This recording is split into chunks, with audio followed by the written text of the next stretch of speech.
안녕하세요. 금융 유튜버 금융학개론입니다. 오늘 주제는 기다리시는 분도 있을 만한 주제네요. 금욕만으로 피로, 우울감, 성충동이 없어지지 않는 분을 위한 영상이에요. 오늘 영상은 끝까지 보시면 도움되는 게 많을 겁니다. 여러분, 금욕하면 안 할 때보단 훨씬 낫지만 금욕만 한다고 해서 여러분이 갑자기 슈퍼맨이 되진 않아요.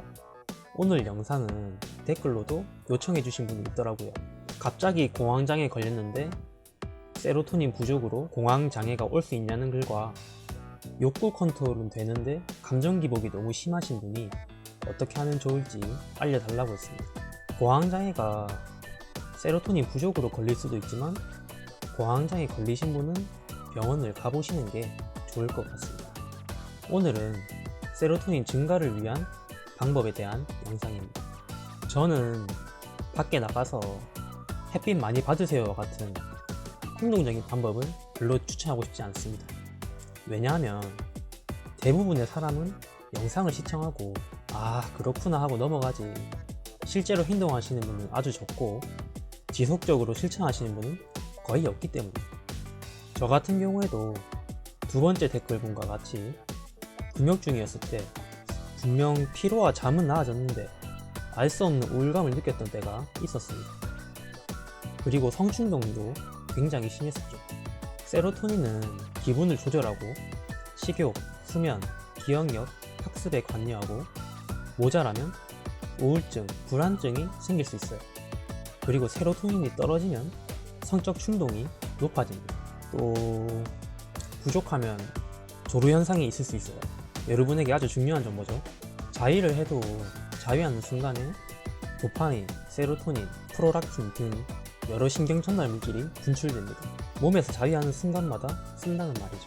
가끔씩 한다면 영향이 거의 없겠지만 우리 사회 자체가 바쁘고 스트레스가 많은 사회다 보니 이런 생활 패턴은 세로토닌 분비를 방해합니다.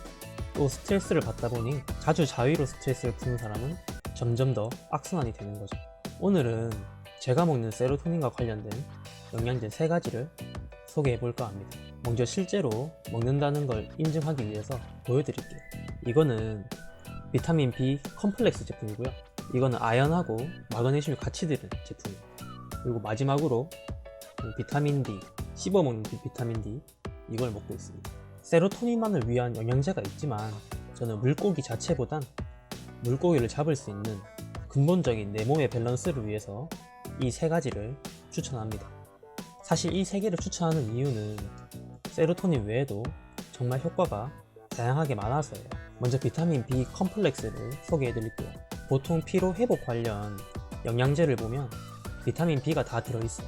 피로에 대한 효과는 물론이고 스트레스와 탈모, 우울증 정말 많은 부분에 쓰입니다. 비타민 B가 종류가 한 가지가 있는 게 아니에요. 총 8가지 있습니다. 그렇기 때문에 콤플렉스를 드셔서 8가지를 다 드시는 게 좋습니다. 저는 확실히 피로에 관한 부분은 느껴지더라고요. 그리고 스트레스 수치를 낮춰주는 게 정말 좋은 것 같아요. 육체적인 노동이나 공부하시는 분은 드셔보시면 체감이 올 거예요. 비타민 B에선 B6가 세로토닌 분비에 관여합니다. 두 번째는 마그네슘, 아연입니다. 아연은 사실 오늘 내용에서 그다지 큰 비중이 있는 건 아닙니다만 피부 영상이나 탈모 영상에서 다룬 영양제인 만큼 저는 모든 남성분들은 아연을 꼭 챙겨 드시길 권장합니다. 괜히 남자의 미네랄이라고 불리는 게 아니죠. 면역력, 남성 호르몬 생성, 여드름 방지, 피부 건조함 방지, 탈모 예방 등 정말 남녀 구분 없이 좋은 영양제입니다. 두 번째는 마그네슘입니다. 우리나라 마그네슘 섭취량이 정말 부족합니다. 우리나라의 75%가 마그네슘 부족이라고 합니다. 평균 섭취량이 1일 권장량의 20% 정도밖에 안 된다고 하네요. 이건 칼슘하고 관련되어 있는데 칼슘이 몸에서 작용하려면 마그네슘이 필요합니다. 근데 마그네슘 섭취량이 적으니 마그네슘이 부족할 수밖에 없죠. 마그네슘이 부족하면 우울증, 불안, 공황 발작, 불면증, 골다공증, 당뇨, 변비 등이 발생합니다. 또 불면증이 있으신 분은 꼭 드셔야 합니다. 근육이완부터 시작해서 숙면을 취하는데 중요한 역할을 해요. 그리고 우울증에도 아주 효과가 많습니다. 마그네슘이 세로토닌 분비에 관여해서 그렇겠죠? 특히 스트레스를 받으면 마그네슘을 소모합니다. 현대인에게 마그네슘이 정말 필요하다고 생각해요. 마지막은 비타민 D입니다. 저는 비타민 D는 남녀 구분 없이 모두 섭취를 권장합니다. 우리나라 비타민 D 결핍률은 무려 90%입니다. 저 같은 경우 4000IU짜리 씹어 먹는 걸 먹고 있어요. 웬만하면 지용성이니까 기름진 음식을 먹고 섭취하는 게 좋습니다. 햇빛을 통해 합성된다지만 저는 먹는 걸 추천할게요.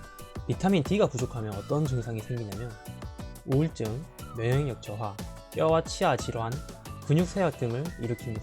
그리고 남성 호르몬과도 직접적인 관련이 있어요. 우리나라 사람이 가장 부족한 비타민 중 하나이며 가장 중요한 비타민입니다. 비타민 D 역시 세로토닌 합성에 관여합니다. 괜히 우울증 있으면 밖에 나가서 햇빛 좀 쐬라는 게 아니에요. 체내에 조금씩 축적되는 만큼 꾸준히 먹는 게 중요합니다. 비타민 D를 흡수하는데도 마그네슘이 필요합니다. 사람들이 칼마디 하는데 칼슘, 마그네슘, 비타민 D의 줄임말입니다. 개인적으로 칼슘은 우리 몸이 부족할 일은 없다고 생각해서 넣지 않았어요. 마그네슘과 비타민 D는 꼭 드시는 게 좋다고 생각합니다. 오늘 알려드린 영양제 3가지의 공통점은 우울함과 세로토닌입니다. 저는 금욕의 장점 중에 가장 크게 뽑는 게 정신적인 부분이에요. 여러분이 금욕을 하면서 정신적으로 좋아졌더라도 이런 영양제를 먹는 걸 추천합니다. 대부분 부족한 경우가 많아요. 저는 실제로 섭취함으로써 많이 도움 받았습니다. 세로토닌이 성충동을 느끼는 것에도 작용하니까 금욕하시는 데에도 정말 도움된다고 생각합니다. 많은 영양제가 있지만 저는 우리에게 정말 필요한 영양제를 먼저 챙기는 게 좋다고 생각합니다. 영양제를 저는 웬만하면 외국 걸 사라고 추천하고 싶네요. 국내 거는 함량도 그렇고 터무니없이 가격이 비쌉니다.